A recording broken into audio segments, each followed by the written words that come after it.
Okay, back again with another video. Wanted to get some stuff out here. Got a really nice package from Byron, one of my viewers that does not have a YouTube subscription to me. Maybe they watch YouTube and they're just not subscribed. But a lot of people are like that throughout all the channels that I watch. They have lots of people that don't leave comments and are not subscribed. So it's a normal thing. But anyway, to make a long story short, got a nice Christmas card here. Won't read any of the middle of it here. And got some neat things here. I'll try to show most of it here. Here's some Hallmark stickers, the dogs right there, and I've used those several times. And then this is some sort of Alibaba collectible litho cell. I don't know if it was already dinged like that or it came in the mail like that, but it's still cool because I remember the Hassan chop scene. Very, very cool. I got to find a place for that one there. There's part of the envelope there with Buzz Lightyear in the corner there and some Snoopy stickers there, so that's very cool. I've used those before. I have not seen the Buzz Lightyear sticker. I don't know. It's possible. I don't think that was one I sent. I don't believe so. But the nicest thing that he sent was these stamps here, and I think I have used these once before. I do remember the dog stamp. Or maybe not. I don't know, because I remember one I called Sad Doggy. One that looked like the dog was really sad. I don't know if that's from these stamps, or I don't really know, but I seem to remember these. I have no clue. But they look familiar to me, but really nice, and thank you for that. You didn't need to do that because I'm going off to the stamp show this weekend and getting some stamps. I don't know if I show these off, but I got a bunch of Earth stickers here. Save the Planet stickers. Probably close to like 75 or 100 of them. I have no idea. Environmental Engineer. Here's Protect It. All different kinds, which I will put on all kinds of neat stuff there. So I've already started to use some of those. I think the Planet sticker here I might throw on the back of my car. I don't put a lot of stickers on this particular car. I've done that in the past, but that's not something I do a lot of anymore.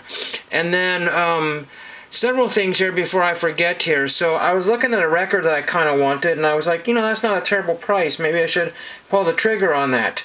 And the eBay sellers, actually several of them, showed a picture of the cover, but all the ones on Discogs that were listed were showing that they had a generic image. So I was like, or generic cover. So I was like, which is correct? And I believe the generic cover is right. A lot of times companies create, you know, corporate artwork for some of these things for use like in their YouTube videos and stuff. But I got some stuff in my ear. Just got out of the shower here. And so my ears are kind of goofed up here. And so you got to watch out and make sure that you actually get the cover that you had intended to get. Because a lot of people like buying records just based on the actual dust jacket. If you don't know what it is and it's $5, it's like, wow, that cover is terrible. I don't think I want it, regardless of $5. You know, but if it's got a fantastic image on the front or the back there, you might as well just say, you know what, I'm going to grab that. And that's just how that works. You know, some of the covers are very boring, but if you're in the know and you're just... it's hard to explain, but, you know, when you get in the flow of certain designs there, you say, okay, I got this one, I want everything to match. And that kind of reminds me of this little project here. It's not a project, but it's a pickup here. And these are 5 VHS tapes, and I'm always attracted to things that say PBS Home Library on there. You know, they have the old vintage 80s, 90s PBS logo on there. Very cool to have that. This is Secrets of the Ocean Realm. Now, if I had bought this at a store and I told you I spent $7 on it, you say, well, that's not too bad. But if you found out that I bought it at the Goodwill Bins throwaway store, that's bad, because they're charging over $1 a piece. In some cases, this is actually costing more than the main store, the actual physical Goodwill, so the leftover store. $2.79 a pound. Most people actually have it a lot cheaper, whether it's 50 cents cheaper, $1 cheaper. Absolutely unearthly crazy, and they're playing dirty tricks on us at this store. Actually, Legos came out at the very, very end of the day, and there's an old man that's just very, you know, he's a very nice guy that's, you know, had gone through a few strokes or whatever, and he just, I don't know, he's just a nice person. and they finally gave him some Legos. You know, his whole trip was like, I found a record of 5 Legos today, but the last bin came out and boom, there they were. So we all pulled our resources together and made sure that he could get just about every one. Now, I did find a really cool that says 20 years. I don't know if it's a C-3PO or what it is, but it says 20 years on the back of it. I said, well, I dug through all those Legos. I should at least take something, and I will take this one here. So there was that. But this cost me $7, $6.80 or 90 odd cents based on a weight. You know, if I was at another store and this was more than $2, I'd probably say, you know what, pass. You know, but I was just right there. All four of these came out and one was missing. Now, the disgusting thing about this is that here's the back of it, the sides of it. But the disgusting thing about this here is Secrets of the Ocean Realm was eventually, you know, licensed out to, you know, Reader's Digest or whatever. And there's different variations of that particular disc in multi-disc form or single disc form or whatever. And it's by the same people, and it's, you know, $5 and doesn't even sell. Who cares? I mean, nobody wants old, dated documentaries. The one I see all the time is the Ken Burns baseball one, and they usually sell it per tape, and it's all broken up and all messed up. You know, and I don't want a Ken Burns box set that takes up, you know, double or triple this. There's no point in that. For those people who charge $1 or more for VHS tape, that's just asking for getting a butt whooping. And unless if you really want that butt whooping, I won't get into that sort of thing there, but if you really wanted that sort of thing, it's just really not fair because 99% of all the VCR tapes that have been donated have been gone through and gone through and gone through. They're getting the ones that nobody wanted. They're all easily to get on VHS or DVD, Blu-ray, that sort of thing. But again, I saw 2 copies of this on eBay for like $15, and then I said, oh, there's not very many copies of that because again, and it's also VCR tape, so your market is, you know, probably about 1% of anybody you talk to will actively collect VCR tapes. But those 1%, only like a fraction of that, like 2% of those 1% are going to be very, very, very indiscriminate, but the rest of that percent, everybody's going to say, I got to be very, very picky. I just can't grab every VCR tape that I see. So it's essentially no one on the planet would even want these. These were about ready to be dumped probably at the end of the day. And again, no wonder. $7 for something that has 0 value.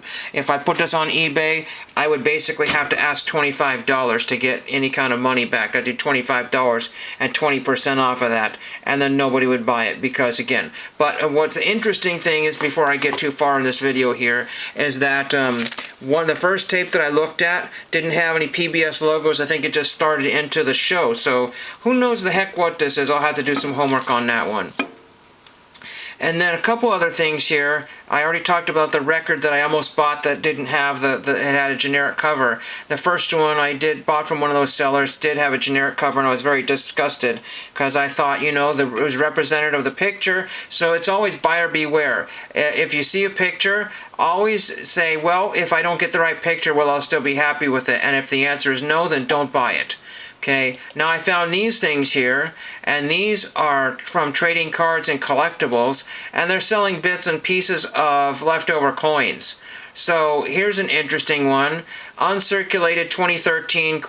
Mint canceled waffled Perry's Victory ATB National Park 25 cents. So for whatever reason, I don't know if you can order these from the mint or how you can get these, but this guy sells a bunch of damaged currency. So whatever reason, this was a flaw in the mint or whatever, and they basically made it null and void. I mean, maybe you could jump it back into shape there and use it as a quarter, but this guy wants $30 for it. So I have no idea. I've never seen those before. And then there's another one here. It says scrap here. So what we got here is scrap coins. So these are like the bits and pieces in between the coins, and I guess you can buy those. crazy. You don't get a coin and you don't get that whole section there. You just get a fraction of that section there. So I don't know how those are procured. You know how the mint lets all these kind of goofed up and damaged coins leave the mint? This I don't know. But these are kind of what we call a novelty. Somebody has access to those and people charge big dollars for some of this stuff here. That's the kind of things I have to watch out for at this weekend's coin show. There's people that are selling copper bars. You know what I mean? And they ask, you know, some crazy number for it, maybe because of a design or whatever. And who knows if it's a super valuable. Copper bars do nothing for me, you know. I mean, I guess you could just find copper anywhere and then just have somebody else melt it for you. I don't really know how that works. And then have them melt it into a copper bar. There's probably some sort of fee for that, but whatever. It's just interesting, the kind of things that the people palm off as collectibles. But yeah, it'd be kind of fun to have like a purposely damaged by the mint coin. Now, if it's a coin that left the mint like that wasn't supposed to be damaged, therein lies the who knows what, you know. And here's a Dwight Eisenhower 2015 mint. So there's an Eisenhower coin, and they want $100 for that. There's no way that they paid anywhere close to $100 for that.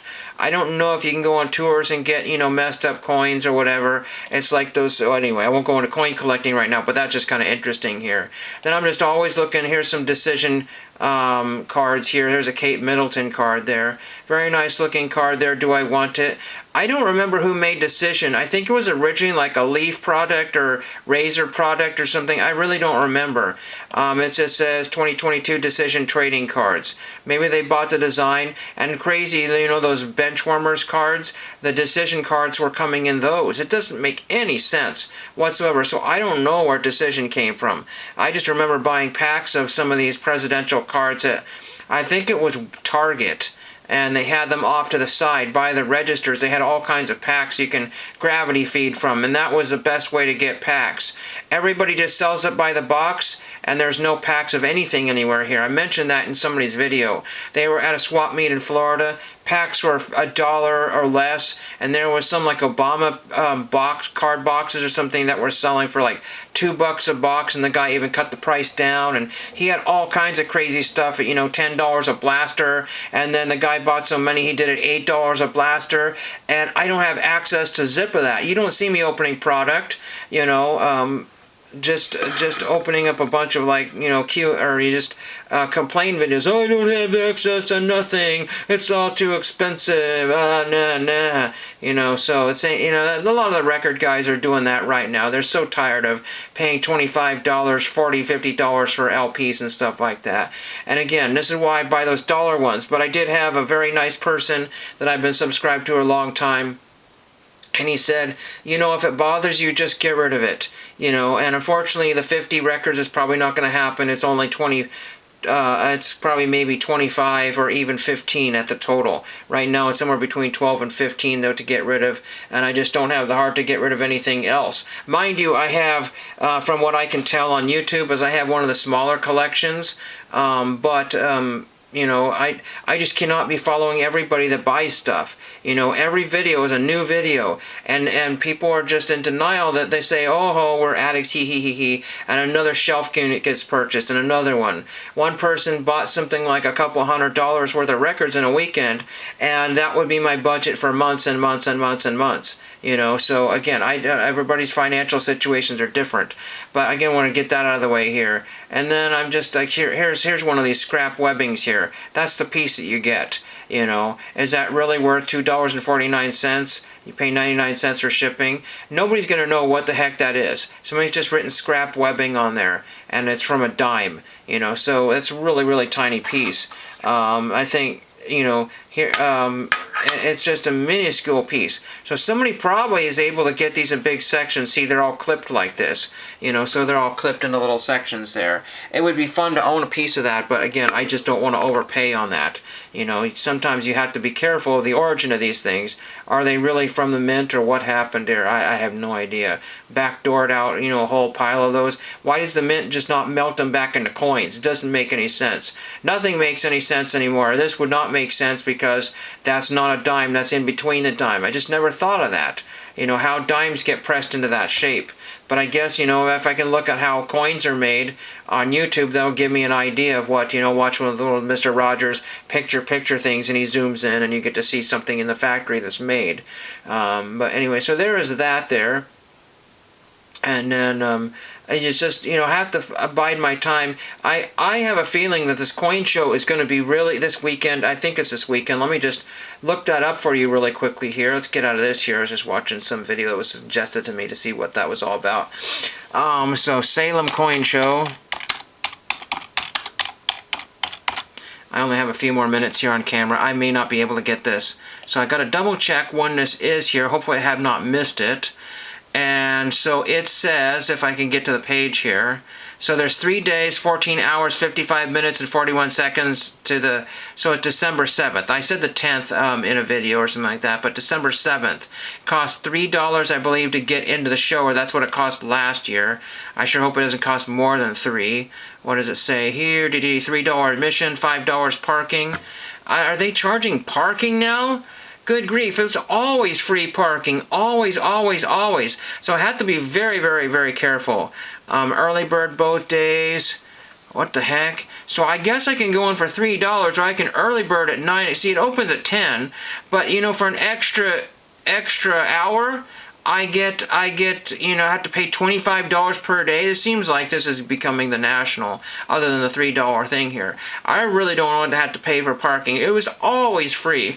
Always, always, always. Now, I will delightfully pay it, but, you know, when I'm on a $50 budget and $8 disappears before I get even in the door, and then I'm looking at coins that are $20 each, you know, I'm like, I just spent all my money. Now, I'm not saying I'm bringing $50 in there. I'll try to get a few more dollars in there.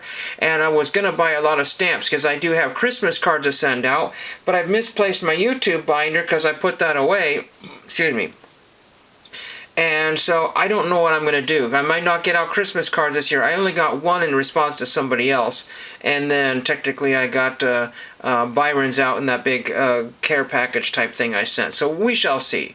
We shall see if anybody gets anything else before the end of the year. I don't know. I might not even get any relatives' Christmas cards out. I just don't know. But I do have all the stamps and the stickers and things like that. I do this to myself. Buy all the supplies, and I was like, you know what? I just don't feel like using it this year because I misplaced this dress and misplaced the dress. One of the computers I have here is full, a crud ton of like ancient addresses.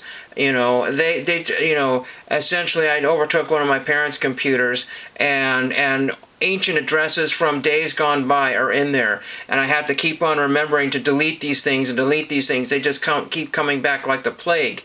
No way I'm going to be writing to people, you know, that are no longer living. It doesn't make any sense to do that, you know. And Christmas lists of day gone past, you know, what people wanted, you know, Lego sets and you know, Christmas pajamas and stuff like that. I have to delete all that stuff, but I have to basically set myself, I'm just not organized. I just cannot focus myself for that long. If I do something for like 5 minutes, then I'm already busy. In 10 minutes, I'm already wanting to do something else. When I did some work this morning, I was doing 3 projects at once. 3 of them. I couldn't get settled down to just do one at a time. There was no way. I stepped on this one, stepped on this one, stepped on this one. Because it gives me a chance to problem solve the first thing and the first thing and the first thing. Really ridiculous. So I don't have much else here. I had some autograph requests from a few days ago, which I recorded, but that video might be fizzled around somewhere. I've already put the pages to good use from Hungry Man 97. Check out his channel. He does error cards there. Very professional setup. He could be a radio DJ if he really wanted to. He's got the voice for it. These are just NASCAR ones that have been floating around in a box for a long time. Now I can see them and put them with my other NASCAR stuff, and I think I'll do that with the rest of them. Might have to create a third NASCAR binder, and then I'm using it for other sets that need help. You know, like there's a Star Wars card there. I ran out of pages for my Star Wars binder, and there's going to be some of these 70 tops that go in more pages too. So all very productive stuff. stuff that's going on. And last but not least, I wanted to show this because I almost forgot. I picked this up at the bins, Addy Zero Light Lock shoe, and it's like, why would you buy just one baseball cleat, which is what I think it is. I have no idea of the origin of this, but I had to have it. Somebody autographed it down there. I'll try to get you a better view of that here. Anybody, if one was to see me at the coin show on Saturday at the Salem Armory, I'm going to be there. Hopefully I won't have to pay for parking. If you park across the way, that's for the Etsy people, and they usually have to pay for parking. Hopefully I won't have to. It's the building next to the Salem Armory in the fairgrounds. But there is some sort of autograph, M. Martinez or M. Martins or Mellons. I don't know what it is. I think they were number 7. So if it's college or baseball or what it is, no idea. I mean, if it's not definitely not Mike Trout. You know, it's not Edgar Martin. I really don't know what it is. I have no idea. It could be H something. You know, who in the heck even knows? But if you have any idea, if you can see that well enough, hopefully you can focus on that. I can't get a picture of that the way I'm uploading right now at the moment. We'll see what we can do. Hope you enjoyed that. Almost 20 minutes, good grief. Thank you for watching.